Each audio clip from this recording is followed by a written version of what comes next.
Esse é o iPhone 17, o modelo mais novo lançado pela Apple. Nos Estados Unidos, ele custa cerca de $1.000, onde o salário mínimo é em média $2.400 por mês. Agora, esse mesmo iPhone no Brasil sai por pelo menos R$7.000, onde o salário mínimo é de $1.512.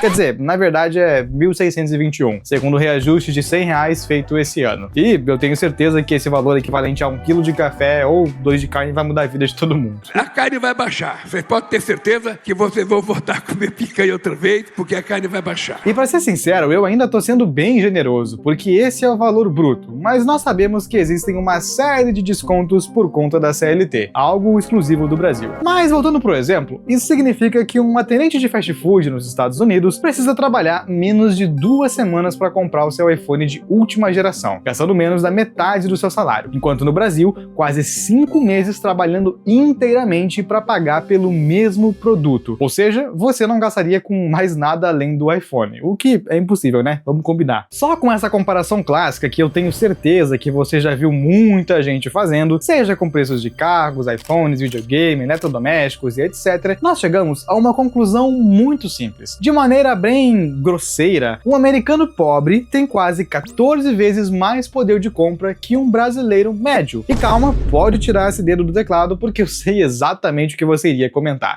É mais barato nos Estados Unidos porque são eles que produzem essas coisas, logo não tem tanto imposto. Mas será mesmo, meu caro jovem? O cafezinho nosso de cada dia que todo brasileiro ama, seja Pilão, Melita, Três Corações, Iguaçu ou, caso você seja muito miserável, um Pingo Preto, uma bebida sabor café, custam em média $10 nos Estados Unidos, no pacote de meio quilo. Já no Brasil, R$25. E tá, dessa vez eu admito que é mentira, rapaziada, porque o Pingo Preto já foi proibido pela Anvisa. Em comparação ao salário mínimo de cada lugar, lá nos Estados Unidos ele é 4 vezes mais barato, mesmo sendo um produto nacional, onde o Brasil é um dos principais exportadores do mundo inteiro, para não dizer o maior. E para piorar, o café que nós tomamos, via de regra, ainda tem uma qualidade péssima, com grãos muito torrados e cheio de impurezas. Mas esse não é o foco do vídeo, então depois você pesquisa sobre isso. Só que eu ainda não terminei. A outra desculpa mais comum que as pessoas costumam dar é de que países como os Estados Unidos ou os da Europa são muito ricos, simplesmente as potências mais desenvolvidas do planeta. Então deve ser por isso que tudo é mais barato. Porém, eu vou perguntar de novo, você tem certeza? No Chile, Paraguai e Costa Rica, países infinitamente menores e menos ricos do que o Brasil, o Paraguai inclusive perdeu uma guerra contra a gente e teve grande parte do território tomado, possuem o iPhone 17 custando apenas 2 salários mínimos no máximo. Logo, se não é porque a gente é pobre, nem porque as coisas são importadas, afinal, por que tudo é tão caro no Brasil? Ou melhor, por que viver aqui tá custando tanto dinheiro? Desde um celular, um eletrodoméstico, um carro, ou até coisas básicas como comida e moradia. Muitas vezes ultrapassam o salário das pessoas. Bom, seria muito fácil fazer uma espécie de reducionismo por aqui e dizer que a culpa é do político X, Y, da corrupção, do sistema ou qualquer outro senso comum. Eles têm culpa, é verdade. Mas, como tudo no Brasil, o problema dos preços altos é multifatorial, ou seja, tem vários motivos, e hoje eu vou te explicar alguns deles. Mas antes, bora entender como funciona o básico de economia. Porque para esse vídeo funcionar, e eu ter certeza de que todo mundo tá na mesma página, eu vou partir de um exemplo bem simples, onde nós vamos imaginar como funcionaria a economia de uma cidade / país pequeno, com poucos habitantes e sem muitas variáveis. Um lugar bem utópico, que não existe. Depois, entendido alguns princípios de economia, a gente vai para o complexo sistema brasileiro, um lugar que tem 27 estados, 5.500 cidades e mais de 200 milhões de habitantes. Além de muitas coisas que prejudicam a economia, como facções criminosas, pirâmides financeiras e dependentes de Bolsa Família. Porque se tem uma coisa que o Brasil é complexo. Por isso, esse vídeo pode ficar longo, mas eu vou tentar explicar tudo da maneira mais didática possível e com ilustrações. Então já pega um cafezinho e senta no lugar confortável, porque tá só começando o vídeo.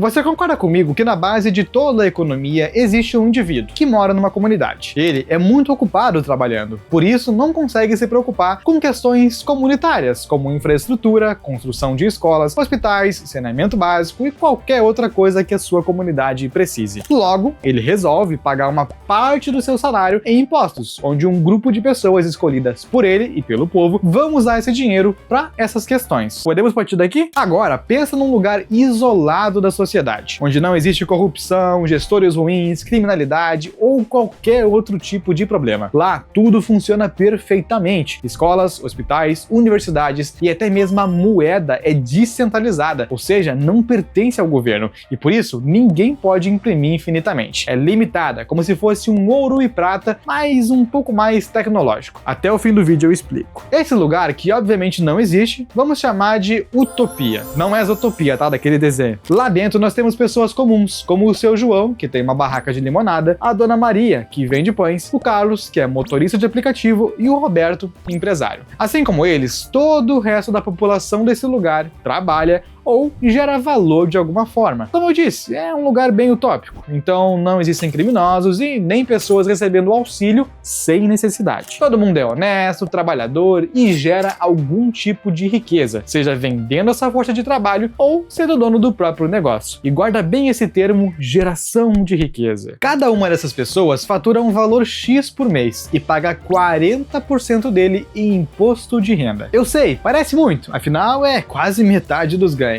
Mas olha só, esse lugar tem os melhores hospitais do mundo, tecnologia de ponta, universidades renomadas e, pasmem, não existe nenhum outro tributo, nem sobre produto, somente o de renda. É praticamente um paraíso fiscal, só que no bom sentido, não para você criar uma bet lá. Por esse motivo, todas as melhores empresas do mundo estão nesse lugar, já que a estrutura é simples e previsível, o que consequentemente gera muitos empregos e elas vendem os seus produtos por um preço bem mais baixo do que outros países, o que faz com que até mesmo os mais pobres tenham acesso a itens de qualidade. E inflação? Ixi, ninguém nunca ouviu falar. O preço das coisas se mantém praticamente estável ao longo do tempo e mesmo assim o governo bate recorde de faturamento e impostos todos os anos. Porque na medida em que mais empresas chegam ao país, mais pessoas têm emprego, muitas ficam milionárias com seus negócios e a arrecadação sobe proporcionalmente. E esse imposto único é perfeito e beneficia todo mundo, porque o pobre paga menos, o rico paga mais e as empresas podem vender os seus produtos por um preço mais baixo do que outros lugares, porque a não incidência direta de taxa nesses itens faz com que eles cheguem mais barato às prateleiras, garantindo muito mais lucro para ela, pela quantidade vendida, e maior consumo para as pessoas. De forma resumida, é uma sociedade onde tudo é mais barato, o povo é mais rico, ao mesmo tempo em que o imposto é alto. Parece contraintuitivo, né? Mas na teoria, uma sociedade quase perfeita funcionaria assim. E isso mostra que num país saudável, os problemas não são os tributos, mas em alguns lugares podem acabar sendo. E esse é o caso do Brasil, onde o primeiro motivo pelos preços serem altos são justamente eles. Entre 1º de janeiro e 31 de dezembro de 2025, o Brasil arrecadou mais de 4 trilhões 122 bilhões e 631 milhões de reais em impostos. É tantos milhões que eu até fiquei tonto de falar, tá ligado? Só pra gente ter uma noção de quanto dinheiro isso é, se esse valor fosse investido a 13% ao ano, renderia, pasmem, 17 mil reais por segundo e 1 milhão de reais por minuto apenas em juros. É muita grana, cara. O Brasil vive batendo recorde de arrecadação, então a verdade é que esse número ainda é pequeno se comparado ao que será nos próximos anos. E diferente de Utopia, onde você paga só 40% de imposto uma única vez sobre a sua renda e depois o dinheiro é livre para fazer o que quiser, no Brasil os impostos incidem sobre tudo. E quando eu digo tudo, é tudo. Tem imposto para nascer, imposto para morrer, imposto para comprar uma casa, imposto para manter uma casa, imposto para vender uma casa, para herdar, para construir, enfim, acho que você já entendeu. Cada mínima ação financeira que você toma no Brasil, acho que dá para dizer assim, gera imposto, mesmo que teoricamente você já tenha pago antes nessa mesma ação. E calma, eu sei que tá ficando confuso de entender, mas eu garanto que vai fazer sentido. Pensa num carro popular que hipoteticamente custa 100 mil reais. Os tributos visíveis que ele contém são o ICMS de 14,5%, IPI de 5,27% e PIS/COFINS de 11,6%, totalizando mais de 30 mil reais. Ou seja, só de arrancada o carro poderia custar menos de 70 mil. Mas a coisa não para por aí. Esses mesmos ICMS, IPI e PIS também são pagos pela montadora do carro e também pela fabricante das peças, pela indústria de refino dos metais e até mesmo pela mineradora. Ou seja, o mesmo imposto e muitos outros incidem pelo menos 5 vezes no mesmo produto. Logo, o carro de 100 mil reais tem entre 40 a 50 mil de imposto. Isso significa que se 40% de utopia te parecia muito, imagina pagar 100%. Pois é, bem-vindo ao Brasil. E eu ainda tô sendo otimista, porque segundo o levantamento da Associação Nacional de Fabricantes de Veículos, um carro tem quase 300 impostos e taxas embutidas. Isso é só um exemplo, mas o mesmo acontece com qualquer outra coisa que você imaginar. Na comida, nos produtos de limpeza, na sua casa, enfim, tudo. E além desses encargos absurdos em cima dos produtos, ainda tem o imposto de renda. Não é como se a sua renda fosse livre e você pagasse só pelos produtos. Isso é o que os especialistas chamam de tributação em cascata, um dos maiores problemas do Brasil. E o governo ainda é mestre em criar novos impostos e taxas todos os anos. É por isso que os produtos ficam cada vez mais caros. E quando o brasileiro encontra uma forma de pagar mais barato, adivinha? Taxação. Como o que aconteceu quando as pessoas descobriram a Shein, Shopee, AliExpress e outros marketplaces chineses. Antigamente dava para comprar sem taxas, hoje não mais. A desculpa foi a de proteger a indústria nacional, mas isso não é verdade. Na prática, esse negócio reduz o investimento estrangeiro e o país, ironicamente, arrecada menos, já que as empresas preferem ir para outros lugares.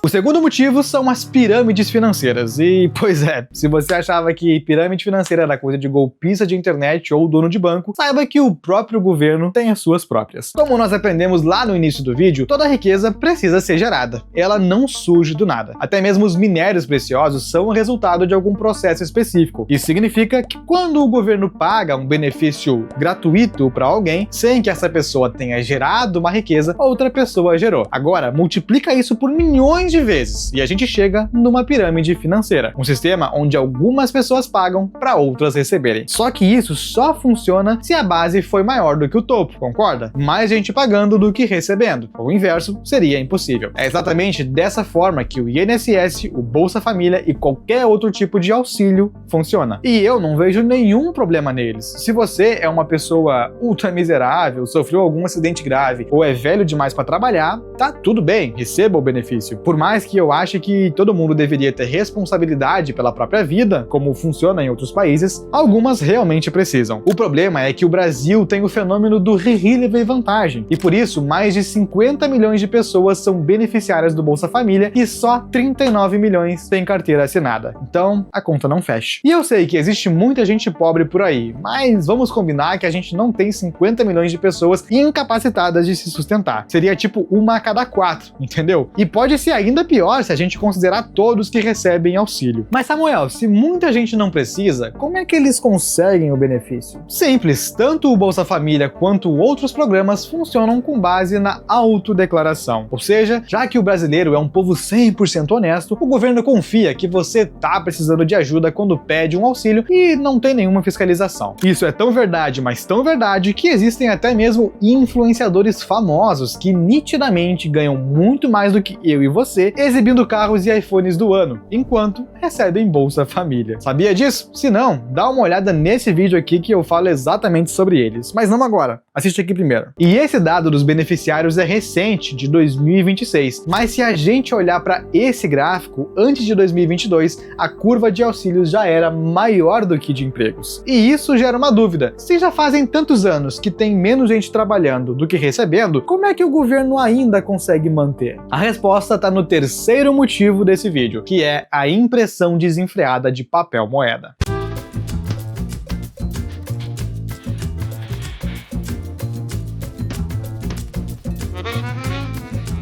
Nessa parte, eu adoraria falar um pouco sobre o fim do lastro em ouro, que explica diretamente a impressão infinita de dinheiro, só que eu pretendo fazer um vídeo apenas sobre isso no futuro. Inclusive, comentem aí se vocês querem, porque a explicação precisa de mais tempo. Mas de uma forma muito resumida, sabe quando você tá numa sala de aula e alguém faz aquela clássica pergunta: professor, por que o governo só não imprime mais dinheiro e acaba com as suas dívidas? Bom, a resposta é bem direta. Imagina de novo aquela barraca de limonada do seu João, lá de Utopia. Certo dia, um cara chamado Polvo se torna presidente de lá e, como ele não terminou a escola, faltou nessa aula sobre impressão de dinheiro. Polvo é um típico político populista e pai dos pobres. Então, resolve, de alguma maneira, burlar o sistema e imprimir muito mais dinheiro para dar às pessoas necessitadas e algumas comprarem iPhone. Se antes o seu João vendia 100 limonadas a R$1 todos os dias e não faltava para nenhuma pessoa, ele passa a vender todas em apenas 2 horas, porque mais gente tem dinheiro. E aqui entra o problema. Seu João percebe que a demanda aumentou, mas ele não pode plantar mais limões, porque sua plantação está no limite. Porque lembre-se, terras são uma riqueza e riquezas não podem ser criadas do zero. Por isso, ele aumenta o preço da limonada para R$5, até que apenas 100 pessoas consigam comprar, e ele lucra mais dinheiro, na chamada Lei da Oferta e Demanda. É basicamente isso que acontece quando o governo imprime mais dinheiro ou dá benefícios. O mercado se autorregula e tudo passa a ser mais caro, porque se mais pessoas querem comprar, sendo que não existe matéria-prima suficiente para elas, os empresários simplesmente aumentam o preço. Isso é uma realidade que muita gente não entende. Recursos naturais são riquezas e não tem para todo mundo. Existem pessoas que vão ter e outras não, porque se todo mundo pudesse comprar o mesmo produto, os donos de empresas só aumentariam o preço, já que eles não conseguem suprir toda a demanda. Prova disso são vídeos onde agricultores jogam fora suas colheitas para não vender mais barato, ou o próprio exemplo do Getúlio Vargas, queimando sacas de café, na tentativa de baixar a oferta e aumentar a demanda. Enfim, para quem não entendeu, imprimir mais dinheiro faz com que as empresas aumentem o preço dos produtos. Simples. Em outras palavras, é a inflação, e o governo é mestre em imprimir dinheiro. Na minha opinião, esses são os 3 maiores motivos pelos quais tudo é caro no Brasil. E se você ainda não ligou os pontos, vai ficar ainda pior. Não existe nenhum teto e a economia já colapsou. Só que, para fingir que não, o governo, ironicamente, está imprimindo mais dinheiro. Um eterno ciclo que um dia vai explodir. Ou melhor, já explodiu. Tem cada vez mais pessoas recebendo auxílio, cada vez menos carteiras assinadas e mais gente idosa do que jovem para contribuir com as pirâmides. Além, é claro, de imposto novo todo ano. E para esse vídeo não ter 2 horas, eu resolvi não colocar nessa equação as facções criminosas que dominam boa parte do território e também movimentam bilhões na economia, a corrupção e os roubos que muitos políticos fazem, além de umas maracutaias aqui ou ali, cargas tributárias imensas para contratar o empregado por conta da CLT e etc. O Brasil é muito mais complexo e ferrado do que a gente pensa, e sinceramente eu tenho cogitado até a migrar para países vizinhos como o Paraguai. Talvez até faça um vídeo sobre isso, porque eu não sou o único. A solução que eu penso e muitos especialistas concordam é clara: sair do Brasil ou pelo menos tirar o seu dinheiro daqui. Mas cuidado para não cair em armadilha. Na prática, a maioria dos países também imprime dinheiro de maneira desenfreada e tem seus problemas. Então, mesmo que você invista na Bolsa Americana, por exemplo, sua grana é controlada pelos Estados Unidos e as flutuações de valor. É o governo que decide quanto vale a moeda, porque não existe mais um lastro em ouro, nem nada. E se tudo isso que você viu até agora te parece injusto ou o fim do mundo, na verdade existe uma solução. Ela se chama Bitcoin, rapaziada, um ativo 100% digital onde existem somente 21 milhões de unidades no mundo e ninguém pode imprimir mais, ou seja, é uma moeda que segue os princípios da verdadeira riqueza. Além disso, o Bitcoin tem rentabilidade, liquidez e segurança altíssimos, o combo perfeito que nenhum outro investimento consegue te dar. Ele foi o ativo com melhor retorno acumulado nos últimos 10 anos, numa média de crescimento de 70% ao ano. E diferente do real, que pode ser impresso infinitamente, e de outras moedas também, apenas aquelas 21 milhões de unidades vão existir, ou seja, não existe uma inflação corroendo ele. Pelo contrário, o valor só aumenta. O real perdeu mais de 50% frente ao dólar nos últimos 10 anos, enquanto o Bitcoin valorizou mais de 4 mil. Então, se você quer se proteger do sistema e não tem dinheiro para de repente sair do país ou fazer alguma outra medida, a mercado Bitcoin Bitcoin é a maior plataforma de criptomoedas da América Latina, além de uma grande parceira aqui do canal. E é ela que eu recomendo para vocês comprarem os Bitcoins. Para começar, basta clicar no primeiro link da descrição ou escanear o QR Code na tela e abrir a sua conta com o cupom GANHE25. Assim, se você investir pelo menos 50 reaisinhos, a MB te devolve 25 de crédito em até uma semana. E mais um bônus, taxa zero para quem está criando a conta pela primeira vez. O ano tá só começando e esse é o momento perfeito para virar a chave. Já imaginou se no final do ano você consegue um grande rendimento? Então corre e aproveita. E caso você tenha curtido esse estilo de vídeo onde eu respondo uma pergunta, já parou para pensar por que tanta gente menos inteligente do que você faz sucesso no Brasil? Desde chutar uma bola, dizer uma frase aleatória, até viralizar com uma música que tem somente uma frase, o Brasil é mestre em criar novos ídolos aparentemente sem talento. Mas por que isso acontece? E será que essas pessoas realmente são burras? É isso que eu respondo nesse vídeo aqui. Vai aparecer em algum lugar da tela, clica nele que eu te vejo lá em alguns segundos. Um grande abraço e